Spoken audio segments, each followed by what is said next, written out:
Turkey's drone trade to Ethiopia worries US.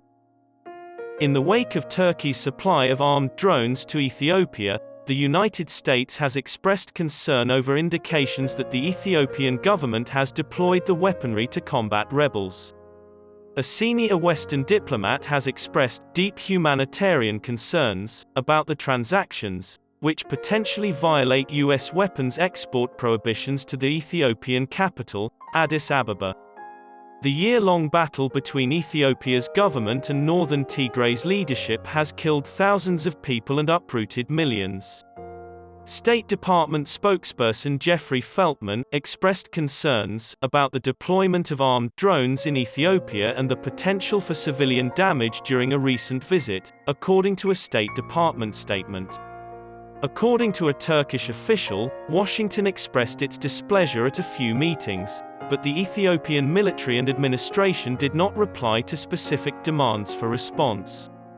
Many nations in Africa and Asia have expressed concern about Turkey's involvement in promoting instability in the region by supplying drones to the Turkish government. Ethiopia's administration has strenuously objected to the United Nations decision to set up an independent inquiry into human rights violations in the country. Tigrayan rebel forces announced their withdrawal from many northern provinces on Monday in response to government gains, and in a letter to the United Nations, they requested for a no-fly zone above Tigray for drones and other hostile aircraft.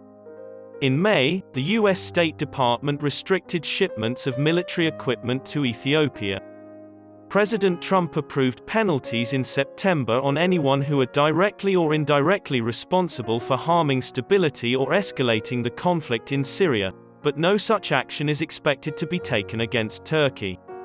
That presidential order gives the US Treasury extensive economic sanctions power, but they refused to say if penalties may be applied to Turkey. The senior Turkish source added that the foreign ministry assessed the influence of drone sales on US foreign policy as part of the 2022 budget planning process. Although the US is concerned about Turkey's drone sales, the country will continue to pursue its own regulations, a source tells Reuters. Ankara has no plans to interfere in any country's internal affairs, according to a second senior Turkish source from the military ministry. In the first 11 months of this year, Turkish military shipments to Ethiopia increased to about $95 million, according to the Exporters Assembly.